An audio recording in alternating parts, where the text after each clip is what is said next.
Chapter 167 The Segregation Point of the Era. On the roads within the forest, at the outskirts of the imperial capital, 100,000 individuals have gathered. Despite the number of people gathered, there was an overwhelming silence in the area. This is proof that each and every soldier here is very well trained. In order to relay the situation to Yuki via telepathy, the Black Knight Cloud has silently left the area alone. The vice commander of the mixed corps, he had come here in order to contact Yuki. That's why nobody thought Cloud taking action alone was strange. Due to Yuki's override ability, at one point Cloud had his allegiance to Leon overridden. However, thanks to Chloe, currently Cloud is restored back to normal. But after having his heart taken once, Cloud has always been troubled about something in his mind. What is the heart? As expected, can the heart really be overwritten simply with the use of abilities? And can such a thing really be permitted? Leon is a great man whom he has taken care of since his youth. He was the strongest man Cloud had even known. He was his target of worship and longing. And towards that Leon, even though he only betrayed him for an instant, to Cloud that was an unforgivable sting. However, at this current situation, he must continue to act loyal to Yuki. If he starts to suspect and the fact his heart has been restored is leaked out, things are going to take a turn for the worse. After receiving treatment from Chloe, he has been training his heart with all he has. But he doesn't have any confidence in his training. Although he swore to endure the effects next time, it's uncertain whether it would succeed. He feared the chances of having his heart overwritten again seemed higher. Therefore, he must be careful. In order not to arouse Yuki's suspicions, he must pay close attention to his own actions. Leaving the group, he took a breather. That Cloud had been called out by a voice without a presence. Have you finished contacting? At first, he was shocked within, but after identifying the owner of the voice, he understood. Chloe Obel. She was a Bishojo with mysterious silvery black hair. It would be hard to imagine from her appearance alone, but she was an existence with horrifying capabilities. With a single glance, Yuki had claimed her to be the world's strongest. It's Chloe Dono, huh? There are no problems. I was able to contact Yuki. But does that guy really intend to initiate a coup d'etat? It doesn't feel like there are that many merits in doing so. That's true. I can't ever seem to understand what he's thinking. It's probably useless thinking about it. Did he ask Chloe Dono for something to? I seem to be in his insurance, just in case something happens. Is this related to the three command chances issue? Cloud was wondering whether Chloe fell under the category of being bound to the three commands, or wishes. Was the reason Chloe smoothly followed Yuki's orders due to the wishes? Cloud often, uh, Cloud often pondered. When he finally asked, as long as I don't reject it from the bottom of my heart, it wouldn't be considered a wish. So Yuki's first instruction of not bearing hostility towards him was excessive. Chloe answered with a wry smile, feeling complicated. Isn't she a little too kind? So Cloud thought, but this is the one thing he couldn't say out loud no matter what. From his perspective, since she tried helping him nullify the Nominant's curse by rewinding time, this was something he couldn't possibly say. Since someone of Chloe's caliber couldn't manage to do so, no matter how much Cloud tries, it would be impossible for Cloud to understand. Feeling a sense of disgust towards having his heart dominated, Chloe's probably thinking, did he really retain his ego? Is Chloe Dono not partaking in the coup d'etat? Yeah, causing an upheaval in the imperial capital doesn't seem to be the purpose, so the vice commander has instructed that civilian casualties be lowered to a minimum. I'll just take this chance and blend into the darkness. Does Cloud-san think of this as a chance? Chance? To return to Big Brother Leon's side. I believe this is a great chance. I see, Cloud understood. Taking advantage of this opportunity, this was a good opportunity to fake death in the midst of battle. Under these chaotic circumstances, Yuki wouldn't have the leisure to investigate a single subordinate too deeply. After the chaos subsided, even once he realized Cloud's death was faked, by then he would have returned to Leon's side. Understood. Thank you for the advice. I shall use this method to return to Leon's side. Saying so, Cloud used the clone technique Shadow Knight, a fake clone with an identical appearance. This is the Shadow Knight. Its strength is about 30% of the original, and it could continuously remain active for 12 hours. Since the consciousness is linked, it's also a great ability for spy activities. It's perfect for this situation. After confirming the Shadow Knight has returned to the group, Cloud bowed to Chloe. Then he began moving towards Leon immediately.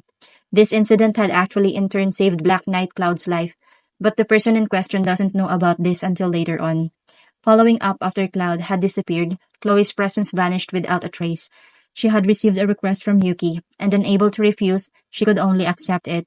Rather than leaving the battlefield that is the Imperial capital, she blended into its darkness. And so, the curtains of the tragedy that will soon be called the Crimson Lotus Purge have risen.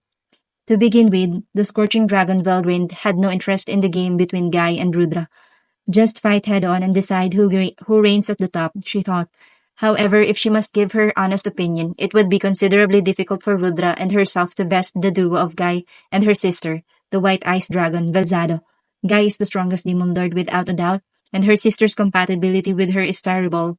If Vilgrind and her sister thought the worst case scenario would be mutual annihilation, at best, mutual defeat. The chance of things going well, extremely low, more like zero. Heat and frost are fundamentally opposing elements. In simple terms, acceleration versus deceleration. In battle, neither of them would survive. They'd either both be destroyed or rendered unable to continue fighting. If she and her sister are evenly matched, then the final outcome would hinge on the battle between Guy and Rudra. And in that case, no matter how many ultimate abilities Rudra has, he's still human, which puts him at a clear disadvantage. That's why, though she sincerely wanted to direct confrontation, she had accepted deciding things through the strategic game they were playing. It was the smarter move, given their chances. This is so annoying. That was how she truly felt.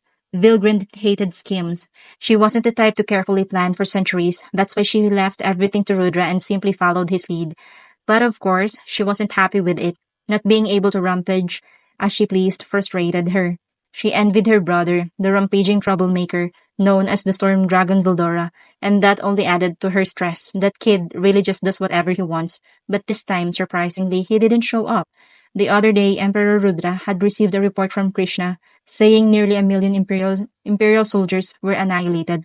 She didn't really care about that in itself, but that was odd. Was that Vildora wasn't involved?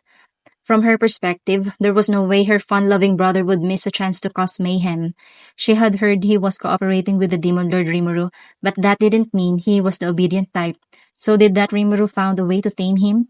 She tried to imagine what could have convinced Vildora to behave, but she couldn't think of anything. This is ridiculous. Maybe I should just ask him directly next time. Eventually, she gave up trying to figure it out. Around that time, Vilgrind received a request. Emperor Rudra had asked, Vilgrind, you're probably bored, right? Want to cut loose for a change? She accepted without hesitation. Her targets? The foolish troops within the empire who dared rebel against the emperor, the masterminds behind the coup d'etat, and Demon Lord Rimuru, the same newcomer who had wiped out the Imperial army. Since she'd be facing formidable foes, plus her brother Vildora, she anticipated a worthy challenge. Sure, sounds good. I'm not doing this to avenge your pawns or anything, but I'll clean up and crush Demon Lord Rimuru while I'm at it. Should start by turning the fools into a bloodbath to warm up, then crush Rimuru with the momentum. After she went wild, Rudra could step in to flatten the battlefield. If they had done this from the start, they could have avoided needless losses, but without those losses, the soldiers wouldn't improve. Only by gaining experience could they raise warriors to the level of royal knights and avoid getting utterly destroyed again. Fighting Demon Lord Guy Crimson with millions of weaklings would accomplish nothing. Still, losing an army meant to grow stronger before they had the chance was irritating. Even the time Valdora destroyed the army had a silver lining. Back then, a few survivors returned and evolved. Fueled by hatred, fear, and despair, those who didn't lose hope were able to break through their limits and reach new heights. But this time, no one survived. Even Krishna, who had delivered the report, had gone silent. Experiencing despair and encountering overwhelming strength can push humans to evolve. But now, it was pointless slaughter. Not just Krishna, several royal knights planted in the army had also vanished. If someone like Kalguryo had been pushed to the brink, he might have survived by mastering a myth-class weapon. But the result was disappointing. This expedition was a complete failure. No one evolved. That's why Rudra seemed to be considering his next move regarding Demon Lord Rimuru. After receiving the report that all 1 million troops were wiped out with no survivors, Rudra showed hesitation for the first time. Vilgrind had never seen him waver before, but Rudra quickly collected himself and said, I think we should eliminate Ruminas first. With the demon lords currently lacking unity, this is a good opportunity. If Ruminas awakens, further to her ultimate abilities, she'll become too much of a hassle. I doubt Guy would move Velzado just to protect her. Can I leave this to you? He had laid out his strategy. Vilgrind immediately understood and nodded in agreement. They had known each other long enough to easily grasp one another's thoughts. So after I deal with the rebels, I can go ahead and kill Ruminas? Yeah, Gradim is already on his way. There's a teleportation circle on the airship. Rendezvous with him. Oh, so it's okay if I kill Ruminas? I thought you'd want her captured alive. One of Avarice King Mammon's abilities, Override Palm, has been walled off. T and note Kanji originally said Mind Steal Palm. He thought he could have easily won simply by overwriting the information on the opponent's soul and earn their loyalty, but his thinking was too naive. While most would usually be cautious about the effect range of his ultimate skill, he thought he would attack from a distance, but Damrada ended up engaging him in close combat. If Yuki's abilities couldn't bring about the deciding factor, then the situation favored Damrada, who was known as the Feast Saint. While the opponent would have difficulty resisting the life-draining Lifesteal Palm and Override Palm, they weren't suitable for finishing blows. Simply draining a bit of energy took everything he had. An ultimate skill must be defended against with another ultimate skill. Judging from this principle, Damrada must be someone with a hidden ability. Yare, could it be I didn't expect you, Damrada, to possess an ultimate skill? Did you have it from the beginning? It's borrowed, of course. I was already in possession of it when I first met Yuki-sama. Borrowed? What does that mean? Exactly what it sounds like. A human's body can't withstand the energy of an ultimate skill. Under normal circumstances, awakening is impossible. That's probably why a modified body like that of an otherworlder is required. However, through training, humans can evolve. The race itself changes from human to sage. Not just a human who can't live without others, but a sage, one who connects with the world while remaining an individual. Those who have awakened into a sage can be considered chosen by the emperor. Emperor Rudra has waged many wars to awaken his subordinates into sages, and to those who evolve into sages, he bestows the ultimate enchantment, alternative. The end note, the kanji for alternative originally read proxy. After his explanation, Damrada glanced at those observing his battle with Yuki. Therefore, you lot who rely on your abilities will never attain true strength, he said as if expecting something in return. Looking at Damrada, Yuki became certain of the answer to the question he had earlier, that Damrada still swore loyalty to Yuki. In other words, due to the Emperor's bestowed abilities, Damrada could no longer betray the Emperor. So, it was only natural that his override palm was nullified. Due to the dominating effects of the Emperor's ultimate skill, absolute soul protection had been enforced. Now, by revealing all this information, Damrada made it clear he had no intention of letting Yuki alive. At the same time, if one considered the possibility of Yuki preparing a countermeasure, Damrada's act of leaking information proved his continued loyalty to Yuki. It seemed that, despite the loyalty of the Emperor engraved upon him, Damrada still chose Yuki as his master. If that was the case, then all that remained was to overpower the Emperor's ability with the power of the ultimate skill, Avarice King Mammon. Yuki concluded as much. I see. Now my question is answered. Then, isn't it about time we settled this? Damrada nodded. Once again, both took their stances preparing to strike. As Yuki tried to move, aiming for the instant when Damrada gathered his energy. What are you playing at, Damrada? Have you forgotten His Majesty's order to eliminate the irregular? A cold voice rang out, and Yuki felt a sharp pain in his chest. Without a sound, blood erupted from a small hole in his back. It was clearly a fatal wound. His heart had been destroyed in one shot. Oh, you bastard. Yuki-sama. Coughing up blood, Yuki turned his head, then collapsed. Kagari, who had been crouching, rushed forward and caught Yuki. But as she activated her healing magic, she she realized it was useless and froze in shock. The bullet that pierced Yuki's back not only destroyed his heart, but caused a small magical explosion. That explosion was mixed with cursed destruction elements, which then spread through his bloodstream. This was the effect of the special bullet fired from a small pistol, the necrosis bullet.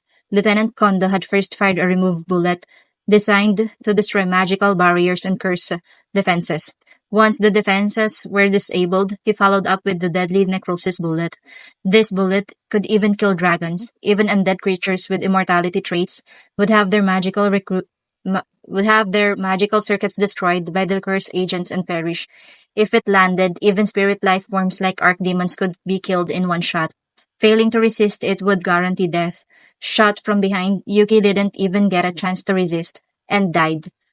Lieutenant Kondo calmly approached while tucking away the small pistol. The gun had just fired 2 shots, but since it didn't use gunpowder, no special care was needed for handling. He tucked it away with practiced ease. Lieutenant Kondo, it's been a while, but I had hoped to give Yuki-sama a proper send-off with my own hands. There's no time for games. His Majesty is waiting. Let's finish this. He gave the signal coldly. In response, soldiers entered the hall large enough to fit 300 people. They were soldiers from the Intelligence Bureau, but in truth, they were the Emperor's personal guard, the 5 strongest royal knights ranked number 6 to number 10. In addition to them stood number 1, the Royal Guard Commander, Lieutenant Kondo, and number 2, the Vice Commander, Damrada. Even if Yuki's elite force had nearly 300 top soldiers, this was more than enough to force this more than enough force to massacre them. End of chapter 167.